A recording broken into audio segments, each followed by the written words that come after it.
देखिए, नक्सल green mission के माध्यम से हम लोग माननीय प्रधानमंत्री जी की दृढ़ इच्छा शक्ति और केंद्रीय गृह मंत्री अमित शाह जी के बयान 31 मार्च 2026 को भारत माओवाद मुक्त होगा, इन सब बयानों के बाद में ये तय किया है कि वर्षों से हमारी इच्छा थी कि जिस तरह से श्री कल्पतरु संस्थान ने चंबल के पूर्व डकैतों को पर्यावरण संरक्षण से जोड़ करके उन्हें समाज की मुख्य धारा में लाते हुए कहीं न कहीं श्रेष्ठ परिणाम दिए हैं, उसी दिशा में श्री कल्पतरु संस्थान के माध्यम से यहाँ की CISF और यहाँ की CRPF और सरकार के और समाज के सभी सामूहिक प्रयास से हम लोग जो नक्सली सरेंडर कर रहे हैं उन सभी के संपर्क कर रहे हैं, पुनर्वास केंद्रों में जा रहे हैं और हम सब उन सभी को वन बंधु वन मित्र बना करके, और हमारा प्रयास रहेगा कि यहाँ पर कहीं न कहीं वो आशाजनक परिणाम दें, श्रेष्ठ परिणाम दें। और ये सभी एक नक्सलियों के महाकुंभ का आयोजन हम लोग पर्यावरण संरक्षण के संदर्भ में राजस्थान की राजधानी जयपुर में शीघ्र ही प्रस्तावित हमारा कार्यक्रम है, जिसमें सभी पधारें और कहीं न कहीं वहाँ पर भी शांति और न्याय का संदेश दें और पर्यावरण संरक्षण के क्षेत्र में जुड़ें।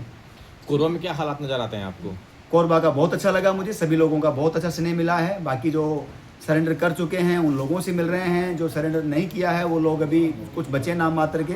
बाकी जैसा माननीय गृह मंत्री अमित शाह जी ने कहा है 31 मार्च, तो निश्चित रूप से कहीं न कहीं प्रदेश में तो सभी स्थितियाँ अच्छी हो जाने वाली हैं, लेकिन कोरबा में जो जिस तरह जनता जनार्दन का स्नेह मिल रहा है, सहयोग मिल रहा है, उसमें स्पेशली CISF का मैं आभार व्यक्त करता हूँ, जिन्होंने बड़ी मात्रा में कल सुबह आदरणीय निर्विकार साहब जो DIG CISF हैं, उनकी प्रेरणा से हम पौधारोपण करने जा रहे हैं और कहीं न कहीं पर्यावरण संरक्षण और संवर्धन के क्षेत्र में संकल्प को पुनरावृत्ति करके मजबूती प्रदान करेंगे। कोरबा में पर्यावरण को लेकर क्या कहना चाहिए? सॉरी, कोरबा में पर्यावरण की क्या स्थिति है? कोरबा में पर्यावरण संरक्षण जिस लेवल का था, जिस तरह से हम पूर्व यहाँ के बुजुर्गों से मिलते हैं, उसमें जो स्थितियाँ थी वो कहीं न कहीं बदली है, क्योंकि यहाँ पर जो उठता धुआं आसमानों में हम देख रहे हैं, कई सारे लोगों की फैक्ट्रियाँ, कल कारखाने चल रहे हैं, यहाँ पर विश्व की दूसरे नंबर की फैक्ट्री भी यहाँ पर मौजूद है। तो इस तरह से कोयले पर काम चल रहा है। जितना हम लोग प्रकृति से रह रहे हैं उतना लौटाया नहीं जा रहा है। अगर यही हाल रहे तो आने वाले समय में बहुत बड़ी इसकी कीमत चुकानी पड़ेगी कोरबा वासियों को, क्षेत्रवासियों को, प्रदेशवासियों को, हम सबको मिल करके, क्योंकि प्रकृति जब अपनी औकात पर आती है तो वो सामने नहीं देखती कौन खड़ा है। इसलिए तमाम जिम्मेदारों की जिम्मेदारी है, प्रकृति जो ले रहे हैं किसी न किसी के रूप में लौटाइए, चाहे वो कोरबा हो चाहे कुछ और हो। कोरबा अगर नहीं संभला तो कोरोना को तैयार रहे। आप लंबे समय से इस क्षेत्र में काम कर रहे हैं, क्या आपका उद्देश्य जो है आप पर्यावरण संरक्षण को लेकर और आगे क्या करना चाह रहे हैं? भारत के चुनिंदा 100 गांवों को 5 गोद लेकर के पर्यावरण दृष्टि से आदर्श ग्राम बनाना और देश को 5 करोड़ पेड़ लगा करके वर्ष 2047 तक समर्पित करना, क्योंकि भारत 2047 तक आज़ादी के 100 वर्ष पूर्ण कर रहा होगा। और श्री कल्पतरु संस्थान का ये संकल्प है कि हम सब मिल करके 2047 तक 100 गांवों को पर्यावरण दृष्टि से आदर्श ग्राम बनाएं और 5 करोड़ पेड़ लगा करके मानवता को समर्पित करें।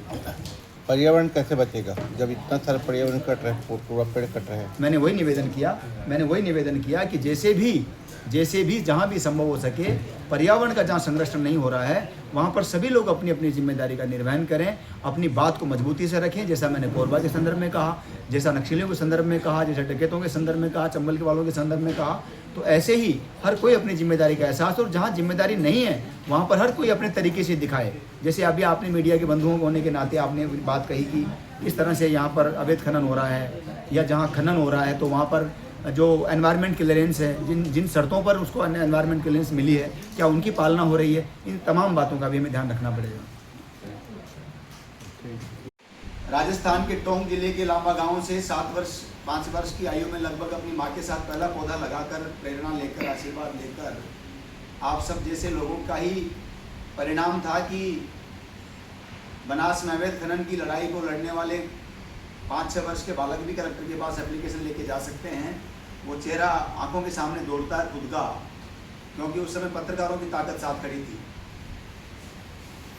अवैध खनन के मामलों पर डिबेट पर बोलने वालों की संख्या थोड़ी ज़्यादा हो जाती होगी, लेकिन उन लोगों को वो जहाँ के बारे में बोल रहे हैं उस स्थान पर शायद कभी गए भी नहीं होंगे। ऐसे लोग मैंने बहुत देखे हैं जो बनास की बातें बहुत करेंगे, चंबल की बातें करेंगे, खनन की बातें करेंगे, कई सारे एक्ट की बातें करेंगे, इस एक्ट में ऐसा होता है, इस एक्ट में ऐसा होता है, लेकिन वो वहाँ पर गए नहीं। मेरी 2 उंगलियाँ टूटी पड़ी है, देख लीजिए आप, थोड़ा गूगल करेंगे तो आपको ज़्यादा ध्यान में आ जाएगा कितने अटैक हुए, किस तरह के क्या क्या हुए। लेकिन आप सब लोगों की ताकत थी कि जो अवैध खनन है वो अवैध खनन मुक्त हुआ, कई हद तक मुक्त हुआ, और उसमें नदियों के संरक्षण का काम आगे बढ़ा। नेपाल और भारत के लोगों की चर्चा भी हो रही थी, तो हमने इंडो नेपाल ग्रीन मिशन शुरू किया और वहाँ पर भी बागमती नदी, पशुपतिनाथ मंदिर के आसपास की चीज़ें बदल सकती तो की। हमारी परंपराओं में कुछ बदलाव हो सकता है, तो ऋग्वेद काल के बाद पहला पर्यावरण विवाह 2011 में एक करवाने का प्रयास रहा। वो सब भी आप लोगों ने के माध्यम से दुनिया ने देखा और प्रेरणा ली। 5 से 12 वर्ष के बच्चों के लिए ग्रीन बचपन अभियान के माध्यम से श्री कल्पतरु संस्थान ने लगभग अभी 8-9 देशों तक वो मामला पहुंचा है। वो भी पिछली बार 2 साल पहले माननीय राज्यपाल राजस्थान के कार्यक्रम में शुरू हुआ, अच्छे परिणाम आए। बिना सरकारी अनुदान के भी अच्छे काम हो सकते हैं। एनजीओ जहाँ गाली बन के रह गए, भ्रष्टाचार के अड्डे बन के रह गए, वहाँ पर बिना अनुदान के भी काम हो सकते हैं। बस उसमें इतनी तकलीफ होती है कि मैं जैसे 6 दिन में बस में टकोरे खाते आया हूँ, वैसे नहीं आना पड़ता, वो लोग सीधा आ जाते हैं। मुझे कोई बुलाता तो शायद मैं भी फ्लाइट से आता, लेकिन मैं अपने किराए पर आया हूँ, इसलिए मैं अपने 6 दिन लग गए। और आपके राज्य में से लगभग 7-8 राज्यों में मुझे घूमना है। तेलंगाना, छत्तीसगढ़, आंध्र प्रदेश, बिहार, उड़ीसा, महाराष्ट्र, जहाँ जहाँ नक्सल प्रभावित क्षेत्र है। लगभग 2 साल का समय लगा। चंबल के दस्युओं ने भी अपना समर्थन दिया और हमारे विश्वास को मजबूत किया और जल, जंगल, जमीन, जानवर के संरक्षण के लिए आगे आए। आज आप सब लोगों के बीच कोरबा की इस पावन धरा पर, छत्तीसगढ़ की इस प्रकृति और संस्कृति की अद्भुत संगम की धरा पर आने का सौभाग्य प्राप्त हुआ। श्री कल्पतरु संस्थान के माध्यम से वर्षों पहले हम ये चाहते थे कि जिस प्रकार से चंबल के पूर्व दस्युओं ने संस्थान के माध्यम से पहले बसाया बीहड़ अब बचाएंगे बीहड़ कार्यक्रम का जयपुर में आयोजित करके और पर्यावरण संरक्षण की शपथ ली, और वहाँ थोड़ा हौसला मजबूत हुआ। शुरू में हम भी थोड़ा सा थे कि क्या होगा, कैसे होगा, कई लोग हमारे साथ वाले डरे भी, लेकिन स्पेशल थैंक्स टू इरफान भाई। आप सब जानते होंगे इरफान खान एक बड़े एक्टर रहे हैं, मेरे शहर के थे, बड़े प्यारे मित्र थे। उनकी प्रेरणा से हम लोगों ने चंबल के दस्यु में गए, उनके जुड़े काम भी किया। वो ठाकुर जी ने हमसे छीन लिया उनको, शायद भगवान उन्हें जन्नत दे, स्वर्ग दे। बहुत प्यारे इंसान थे। ऐसे अवसरों पर अक्सर इरफान भाई याद आ जाते हैं। तो उनकी प्रेरणा से चंबल का काम हुआ और मैंने उस समय तय किया, राष्ट्रपति महोदय को पत्र लिखा उस समय कि मैं नक्सलियों को जाना चाहता हूँ और उनको भी मैं इस संबंध में मिलना चाहता हूँ, बात करना चाहता हूँ। लेकिन इधर का मसला थोड़ा सा चंबल से थोड़ा अंतर था। खैर आगे बात बढ़ती, उससे पहले सुकमा में 17 लोगों की हत्या नक्सलियों ने कर दी उस समय मन बहुत खिन्न हो गया कि नहीं चलेंगे। अभी अचानक माननीय प्रधानमंत्री जी की इच्छा शक्ति और उसके दम पर माननीय केंद्रीय गृह मंत्री आदरणीय अमित शाह का एक बयान आना, 31 मार्च 2026 को हम देश को माओवाद मुक्त कर देंगे। आप बंदूक की मूवमेंट को खत्म कर सकते हैं, अच्छी बात है, होनी भी चाहिए, रास्ता ठीक नहीं है। जल, जंगल, जमीन का संरक्षण हो, ये मांग भी जायज़ है, लेकिन ये संवैधानिक तरीके से आगे बढ़ सके ऐसा प्रयास, और इस पूरे जितना कुछ हो रहा है, जितना कुछ हो चुका, उस सब में से थोड़ा थोड़ा अनुभव प्राप्त करते हुए ये समझ में आया कि क्या जो नक्सली सरेंडर कर रहे हैं, चाहे वो कोई भी हो, चाहे जो अभी मौजूद हैं, 2 दिन पहले पापा राव ने सरेंडर किया है, कल उधर भी हम लोग कुछ मजदूरी करने वाले हैं, प्लांटेशन की एक योजना है वहाँ पर भी। कल सुबह 8 बजे यहाँ CISF कैंप कोरबा में बड़ी मात्रा में हम सब मिलकर पेड़ लगाने वाले हैं। आप सब आमंत्रित हैं वहाँ पर, सुबह 8 बजे कल लगाएंगे। जो नक्सली सरेंडर कर रहे हैं वो क्या वन मित्र, वन बंधु, जो महिलाएं बहनें हमारी जो भी हैं, माताएं हैं नक्सल परिवारों से, माओवादी परिवारों से, क्या आत्मसमर्पण के बाद उनको तरु सखी ऐसे कुछ सम्मानित दायित्व दे करके, जिम्मेदारियां दे करके सरकार आगे बढ़ा सकती है? ऐसा अनुरोध सरकारों के समक्ष भी हमने विभिन्न माध्यमों से किया है। सरकारों को ये संदेश, ये कार्य योजना पसंद आई है। मैं आभारी हूँ केंद्रीय गृह मंत्री आदरणीय अमित शाह जी का, जिन्होंने इस दिशा में कहीं न कहीं अपने सुरक्षा बलों के उच्चाधिकारियों को कहीं न कहीं इस प्रकार की प्रेरणा दी, मेरे जैसे सामान्य बागवान को जोड़ा। आज आप सब लोगों के बीच उपस्थित होने का मौका मिला। नक्सल ग्रीन अभियान मिशन के माध्यम से हम लोग पूरा प्रयास करेंगे कि सरकारी जो पेचीदगियां हैं, सरकारी जो कानूनी कार्रवाई है, पुनर्वास प्रशिक्षण केंद्र में जिस तरह से भी पापा राव को और अन्य लोगों को रखा गया है, ये सब चीज़ें ठीक हो जाए। उसके बाद हम लोग इन्हें एक बार उसी जगह पर राजस्थान की राजधानी जयपुर में राणा प्रताप की धरती पर, मीराबाई की धरती पर इन्हें आमंत्रित करें। एक बार फिर जैसे पहले पूर्वदस्युओं का महाकुंभ हुआ जयपुर में, उसी प्रकार वहाँ नक्सलियों माओवादियों का पर्यावरण संरक्षण के प्रति एक संकल्प का महाकुंभ हो। गन का रास्ता छोड़कर ग्रीन के रास्ते की ओर बढ़ें, संघार का रास्ता छोड़कर सकारात्मकता की ओर बढ़े, संरक्षण की ओर बढ़ें। ये सोच बदले, आने वाली पीढ़ियों के लिए प्रेरणा बने और इस तमाम घटनाक्रम में, तमाम चीज़ों में आप सब लोगों का सहयोग इसी तरह प्राप्त होता रहे, क्योंकि जनता जनार्दन के बीच सही सूचना जाना, सरकारों के बीच सही सूचना जाना, ये सब चीज़ें कहीं ना कहीं आपके माध्यम से ज़्यादा अच्छे से हो सकती हैं। तो इस प्रकार की कोशिश को लेकर के आज इस छत्तीसगढ़ की पावन धरा पर आपके कोरबा शहर में आने का सौभाग्य प्राप्त हुआ है। और मुझे ऐसे अभियानों के बीच ऐसे कई सारे अधिकारी भी मिले। यहाँ की आपके DIG आदरणीय निर्विकार वर्मा साहब स्पेशली विशेष बधाई के पात्र हैं, जिन्होंने कई मामलों में हमारा मनोबल बढ़ाया है। कल प्लांटेशन का भी बड़ा अच्छा आयोजन रखा, जिसमें मैंने आप सबको आमंत्रित किया है। ऐसे ही हमारे उधर बगदलपुर और बस्तर में वो हमारे आशीष कुमार साहब CI के कमांडेंट काम देख रहे हैं। हमारे आपके बिलासपुर के कलेक्टर साहब अग्रवाल जी से, संजय जी से मिलने वाला हूँ, चर्चा हुई है उनसे संबंध में। जहाँ जहाँ पर पर्यावरण संरक्षण की संभावनाएं दिख सकती हैं वहाँ देखेंगे, अन्य संभावनाएं जहाँ भी दिख सकती है, जहाँ हमारी थोड़ी सी कोशिश कहीं अच्छे परिणाम समाज को दे सकती है, वहाँ देंगे।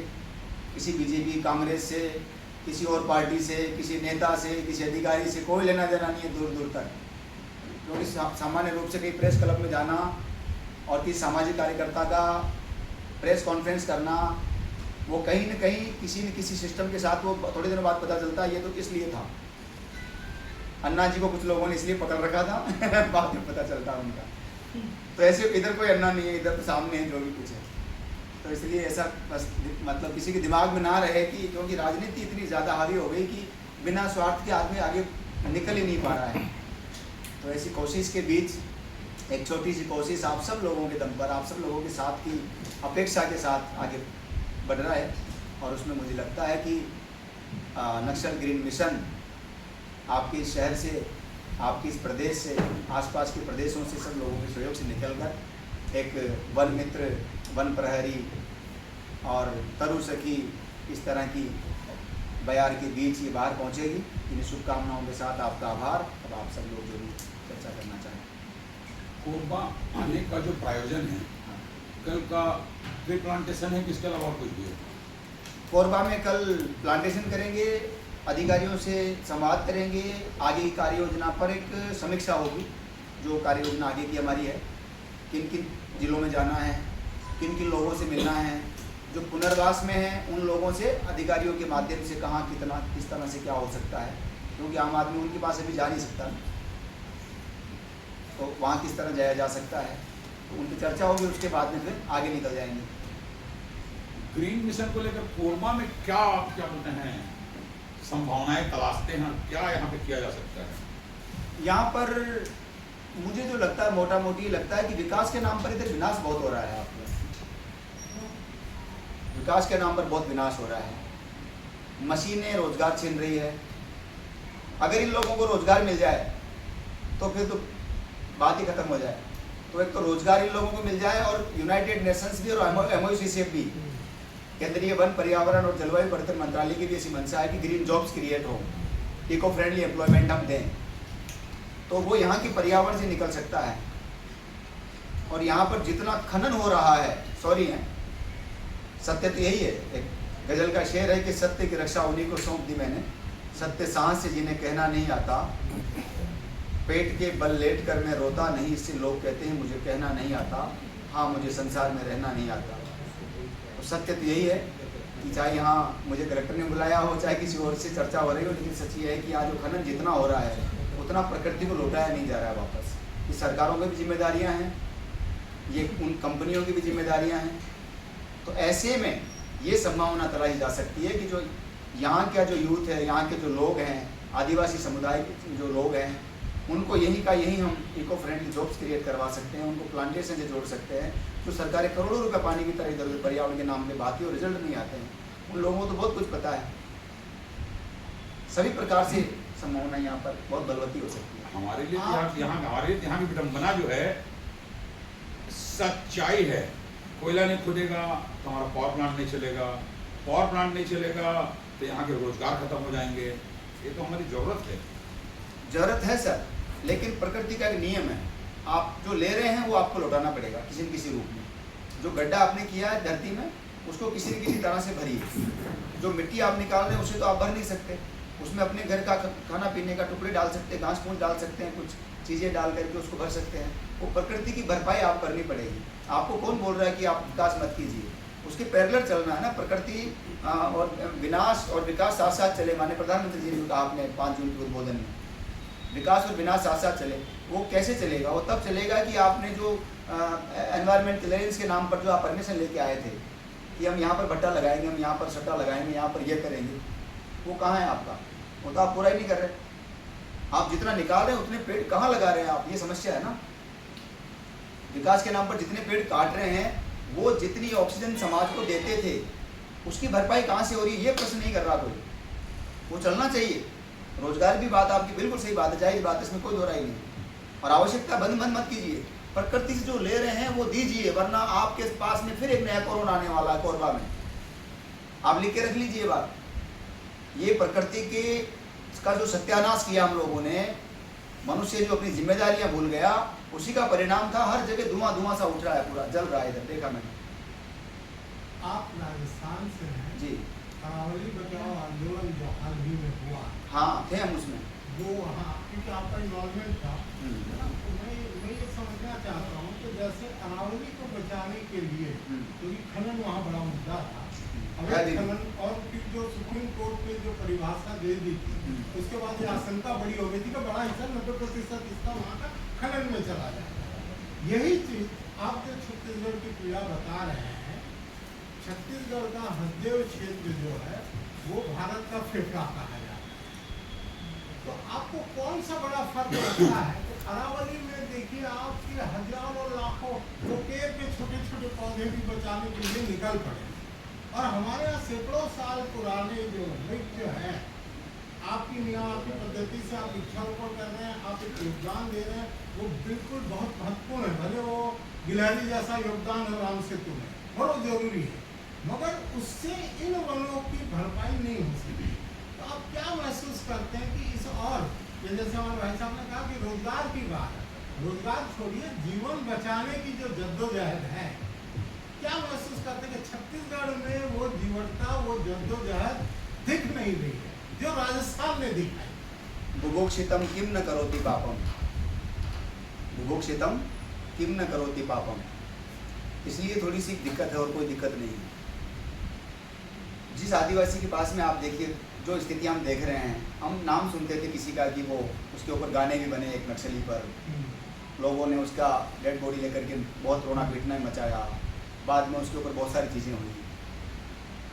लेकिन उसी दौरान सोशल मीडिया आप लोगों के माध्यम से आप भी दिखाने वाले थे, और तो हिम्मत नहीं थी किसी की जाने की, वहाँ हम तो पत्रकार तो कहीं भी जा सकते हैं।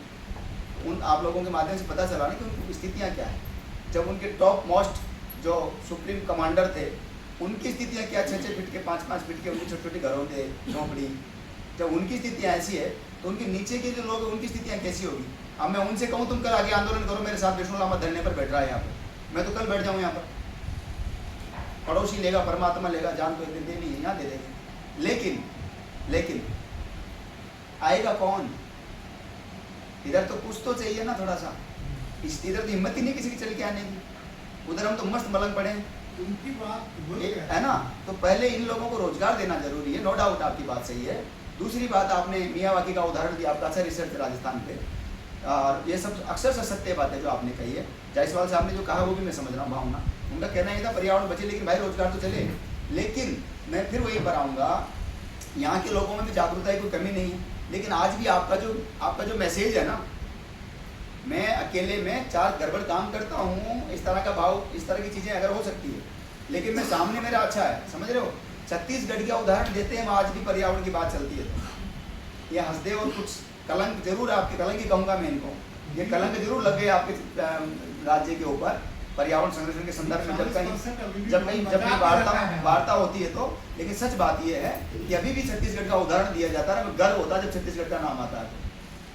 मैं तो फर्स्ट टाइम आया हूँ इधर आपके शहर में, लेकिन हमें गर्व होता है जब छत्तीसगढ़ का नाम आता है।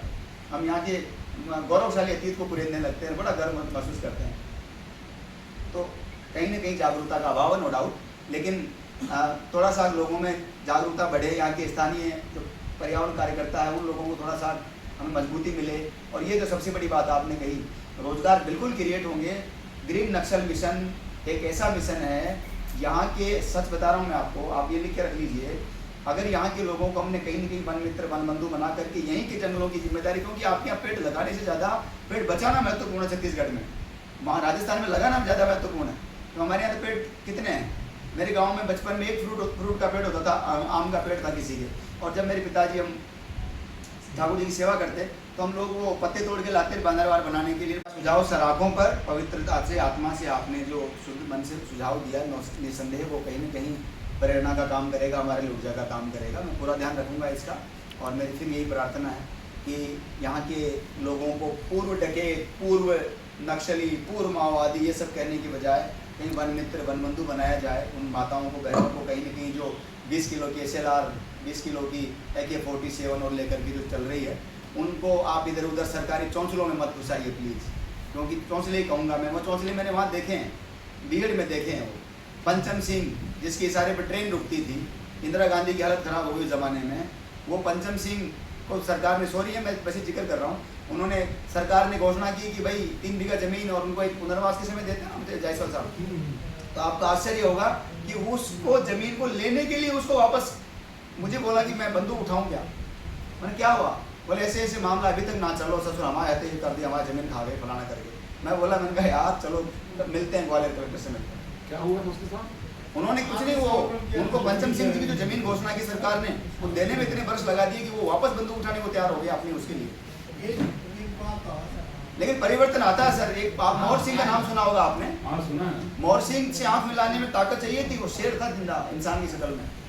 मोहर सिंह ने, जब मुझे आने लगा वापस में वहाँ से, तो मोहर सिंह ने मुझे कहा कि तुमने हमारे लिए कर दिया, तुम्हारे लिए क्या करें हम। तो मैंने कहा कुछ नहीं चाहिए। तो उसने अपनी एक जर्मन राइफल थी उसके पास, उसने उठा के बोले ये आप। तो मैंने कहा ये तो मैं छुड़वाने आया था, तो हमने पौधा लगा सकते हैं हम लोग, ये तो मैं। तो उन्होंने कहा कुछ तो कछु तो तुम्हें हमसे करवाना पड़ेगा। तो मैंने कहा आप मांसाहार छोड़ दो दादा, मैंने कहा मेरे कहने पर। आपको आश्चर्य होगा, मलखान सिंह ने जवाब दिया, सॉरी मोहर सिंह ने जवाब दिया कि ठीक है जबान दे दे तम, मरते दम तक नॉनवेज नहीं खाया उसने। और मोहर सिंह के साथ ही बदल जाए, जिसका मेरे इंटरव्यू में ये स्टेटमेंट था, देख लीजिए यूट्यूब पे पड़ा, ये स्टेटमेंट था कि मैंने कहा आपने किसी को विधायक बनाया? मैंने सुना है कि बहुत सारे लोग आपके पास आते थे। बोले बनाया ना, राजमाता को बनाया विजयराजे सिंधिया को। मैंने कहा वसुंधरा जी मिली कभी? बोले नहीं, वो कभी नहीं मिली। मैंने कहा राजमाता आई? बोले आई। अब आप सोचिए, हालांकि वसुंधरा जी बड़ी कृपा है मेरे ऊपर, सब बातें हैं। तो आपने कैसे बनाया विधायक उसको? बनाने की जरूरत क्या है, वो तो वहाँ पे स्लिप पे लिख दो बस कि जायसवाल जी होंगे कोरबा से सांसद, फिर सब साइलेंट। जायसवाल जी बनेंगे कहाँ पर? उन्होंने बनाया ना वहाँ से, आपके मध्य प्रदेश की बात कर रहा हूँ, सारा दस्यु क्षेत्र था ना। मतलब मोहर सिंह बोल दिया फाइनल? हाँ तो ये तो रहा है। आपके लिए आश्चर्य क्यों लग रहा मुझे नहीं पता, ये तो रहा है। वो तो भगवान थे वहाँ के। आपसे चर्चा आप करने आए, लेकिन वो प्लांटेशन के काम में फिर जिस तरह से उनका जुड़ाव, जिस तरह से बदलाव की बात मैं कर रहा हूँ ना, आप कह रहे संभावनाएं यहाँ पर बड़ी कठिन है, इसलिए मैंने मोहर सिंह दादा का उदाहरण दिया है। तो वो नॉनवेज छोड़ सकता है मेरे जैसे छोटे से आदमी के कहने पे। तो छत्तीसगढ़ तो बड़ी पवित्र भूमि, यहाँ के तो बड़े प्यारे लोग हैं। एक चीज और आपसे लेके आप इसे, ये जो नक्सल ग्रीन मिशन है, हाँ। वो कभी हम लोगों को छत्तीसगढ़ में याद है कि ग्रीन हंट चला था, माओवादी के सफाई के लिए जो अभियान चला था। अब जो परिस्थितियाँ अभी आप जब मैं आया तो आप जिक्र कर रहे थे अमित शाह वगैरह का, और नक्सल मुक्त अभियान का, एक शंका बड़ी जताई जा रही है कि जो प्रकृति ने छत्तीसगढ़ को खास करके बस्तर को दिया है, जो धरती के अंदर और धरती के बाहर, क्या कहीं वो फिर किसी कॉर्पोरेट की लूट का शिकार होने के कगार पे तो नहीं पहुंच रही है चीजें? देखिए, उद्योगपतियों का तो काम ही लूटना है सर। उनसे तो आपको उनको जिम्मेदारी का एहसास कराना, चाहे कोई भी हो। मैं किसी का नाम नहीं ले रहा, मैं डर नहीं है मुझे किसी का हो। बिल्कुल। आप थोड़ा सा गूगल करेंगे रात को सोने से पहले तो आपको समझ में आएगा कि जिनका हम नाम नहीं ले रहे वो यहाँ हाजिर लगाए गए मेरे पास में, जिनकी यहाँ चल रही है आपकी फैक्ट्री। तो विषय वो नहीं है, और वो इसलिए कि ईमानदारी जिंदा है, खुददारी जिंदा, तो आँख में आँख मिला के बात करने की ताकत जिंदा है। जिस दिन दिख जाएंगे उस दिन हम आपको भी बाहर मिलकर चाय पिलाने की बातें करने लग जाएंगे, लेकिन मेरे पास नहीं है अभी। मैंने तो पानी भी इन्होंने पिलाया मुझे, भाई साहब ने क्या है, समझ रहे मेरी बात को? तो मेरे कहने का मतलब इसमें कोई संदेह नहीं है, थोड़ा सा ईमानदारी जिंदा रहेगी तो निश्चित रूप से हम बचा पाएंगे। लेकिन मैं ऑल ओवर मोटी बात ये कह सकता हूँ कि चंद अच्छे लोग हैं ना, वही बदल देंगे कहानी। चंद अच्छे लोग हैं ना, वो बदल देंगे कहानी। मंगल पांडे अकेला ही काफ़ी था यार, बताओ। 1857 क्रांति, मुझे गलती से ड्राइवर एक जगह ले गया मुझे, वहाँ पर आपके महाराज साहब थे ना जिनको फांसी दी गई थी, बसदेव साहब हैं? बस्तर जिनको घोड़े के ऊपर वो अच्छा शहीद वीर नारायण शहीद वीर नारायण जी, उनका एक बसना करके कोई जगह है, सोना खान बसना करके। तो वहाँ पर मुझे गलती से ड्राइवर उधर ले गया, तो मैंने ये कौन है, महापुरुष की कोई मूर्ति देखी तो मुझे राणा जी दिखाई दिए दूर से। तो मैं बोला यार प्रतिमा सामने है, 2 मिनट गाड़ी रोको, अपन प्रणाम करके चलते हैं। नीचे उतरा तो कुछ और लिखा हुआ था, जल्दी थे सुबह, तो मैंने कहा कोई आसपास कोई फूल बेचने वाला मिल जाए, तो मैंने कहा थोड़ा एक बाल्टी से साफ कर चले आए हैं, तो हो सकता ठाकुर जी ने दे दिया अपने को। खैर वहाँ ऐसा कुछ था नहीं। फिर एक पत्रकार बंधु वहाँ मिले, उनको कुछ एक अतिरिक्त जिम्मेदारी देके नया परिचय करके हम आ गए। तो वहाँ पर वो लगे हुए हैं। तो ऐसे बहुत सारे तो नहीं थे उस समय आपके यहाँ पर, ऐसे चंदित लोग थे जिन्होंने इतिहास बदला, आज वो वहाँ पर हैं। और जिन लोगों ने कार्यक्रम रखा वो लोग कहीं पड़े होंगे, कहीं इधर उधर उनकी बड़ी बड़ी कोठियों में सड़ रहे होंगे, बेटे पोते विदेशों में होंगे उनके, आप समझ रहे हैं ना। तो मेरी प्रार्थना है, छत्तीसगढ़ बहुत पवित्र और बहुत प्रेरणादायक भूमि है, और इसमें ये जो डस रहा है ना इसको व्यापार, उसको मत डसने दीजिए, बचा के रखिए छत्तीसगढ़ को। मतलब छत्तीसगढ़ सरकार की किसी से बात हुई है क्या आपको नक्सल विरोधी अभियान को लेकर के? नक्सल नहीं, बिल्कुल बहुतों से बात हुई है अपनी सरकार को, माननीय मुख्यमंत्री जी को। विधान है वो भी क्या इसमें आप पार्टिसिपेट? नहीं, निसंदेह रूप से करेंगे। जैसे अभी मान लीजिए गृह मंत्री हैं शर्मा जी, जिस तरह से रुचि ले रहे हैं, जिस तरह से लगातार एक्टिव हैं, सारी चीज़ें जिस तरह से देख रहे हैं, तो निसंदेह रूप से वो बहुत अच्छी रुचि लेंगे। हमने भेजा है पूरा। हाँ, अभी मुलाकात करने वाला हूँ, एक बार मिला हूँ, एक बार और मिलने वाला हूँ। अभी किससे मुलाकात होगी? कोई नक्सल लीडर बने छत्तीसगढ़ के, ऐसा जो सरेंडर नक्सली है, उनसे किसी से मिले थे आप? सरेंडर नक्सलियों से कईयों के संपर्क में है, कईयों के संपर्क में है। और हाँ बिल्कुल कईयों के संपर्क में, नहीं नाम किसी का नहीं लेंगे अभी, हाँ नाम नहीं लेंगे, कईयों के संपर्क में हूँ, और कल भी मिलने वाले हैं। जिनसे संपर्क में है वो सरेंडर के बाद आपके संपर्क में आए होंगे ना? नहीं, सरेंडर के बाद ही आएंगे भाई आप मरवाओगे। सरेंडर के बाद ही संपर्क में आए, पहले मैं किसी के संपर्क में नहीं था, जायसवाल जी को छोड़ करके। इनका नाम ले लेना आप। सर मैं तो नाम मत लेना आप मैं एक बोल रहा था, राजस्थान में इतना बड़ा मूवमेंट चला, हाँ, कौन से वाला? जिनके बारे में अरावली। पता चल रहा है। एक जो है स्ट्रीम मीडिया में कहीं आया हो तो मुझे बताइए। पूरा सोशल मीडिया ने जो है इसको, मेरा सवाल है, पूरा सोशल मीडिया ने उस आंदोलन को खड़ा कर दिया। पूरा सोशल मीडिया ने, स्ट्रीम मीडिया तो पूरा जो है आज की डेट में बिका हुआ है, और हम भी बिकने को तैयार हैं। अब भी हमको एक पेज दे वो, फिर यहाँ का प्लांट को खोद के ले जाए, हम कुछ नहीं बोलने वाले। जायसवाल साहब, जैसे हमारे यहाँ आपके माता पिता को मैं प्रणाम करता हूँ कि आप जैसी पवित्र आत्मा, और जो सामने साफ बोल रही है खुद, ये इनका बिकने का मतलब, इनका भाव ये है कि दर्द है अंदर का, ये अंदर का एक दर्द है कि कहीं कोई तो सपोर्ट करे अच्छे कामों को, कोई तो साथ दे। जैसे हमें अभी हमारे यहाँ एक तो जन सुनवाई हुआ, इससे पहले जितना जन सुनवाई होता था ना, उसमें लाठी डंडे चलते थे। एक जन सुनवाई हुआ, बिलीव नहीं करोगे, ना तो कांग्रेस, ना तो भाजपा, ना तो समाज सेवी संस्था, ना तो एक्टिविटीज फलाना ढिमका, कोई उस सवारी के नजदीक तक नहीं गया। हमको पता ही नहीं लगा जन सुनवाई कब हुआ, कैसे हुआ, कहाँ हुआ, और बहुत डंके के चोट पे किया। सर आपने इतनी बड़ी बात करी तो मैं बता देता हूँ आपको, तो आप भी सोने से पहले थोड़ा काम कर लीजिएगा, यूट्यूब पे जाइएगा, मैंने 1-2 वीडियो देखिएगा साल 6 महीने पहले ही। आप जिनकी बात कर रहे हैं उनके एयरपोर्ट पे ताला लगाते हुए मेरा वीडियो पड़ा है। फिर उसके कुछ दिनों बाद में वो खुद चल करके, कईयों के पापा बताते हैं अपने आप को, वो यहाँ पर आकर के माफ़ी मांग के गए, आप देखना एक बार। सर सच्चाई की ताकत के दम पर बहुत कुछ हो सकता है। मैं बार बार ये प्रार्थना कर रहा हूँ, आप लोग जिस ईमानदारी के साथ में मैंने देश में इतनी प्रेस कॉन्फ्रेंस की होगी सर, देश में, देश के बाहर भी जाता हूँ मजदूरी करने, छोटे मोटे काम जहाँ ठाकुर जी अवसर देता है। ये पहला ऐसा प्रेस क्लब देखा है जिसमें इतनी बड़ी संख्या में पत्रकार हैं जिनसे एक से परिचय नहीं है व्यक्तिगत, एक से, जिसका प्रेस क्लब का अध्यक्ष यहाँ बैठ करके बड़ी बड़ी बातें कर सकता था, लेकिन वहाँ सामने बैठ गया श्रोता की तरह। ये अपने आप में उदाहरण है मेरे लिए। ये छत्तीसगढ़ की धरती में ताकत है, संस्कारों की धानी कहा जाता है इसको। ये केवल धान की खेती नहीं होती यहाँ पे। तो आप लोगों में जो ताकत है उस ताकत को जिंदा रखिए। आपको वो जिस दिन पेज देने लगेगा ना, वो जिस दिन पेज देने लगेगा ना, ऐसे ऐसे पेज दे देगा जो कोई माई का लाल न पानी से गला पाएगा, ना आग से जला पाएगा, ना कोई हाथ से मिटा पाएगा। ऐसे पेज छाप देगा वो आपको। ये बहुत बड़ी बात है। हमने तो 1 रुपया डोनेशन नहीं लिया, कैसे काम चल रहा है बताइए।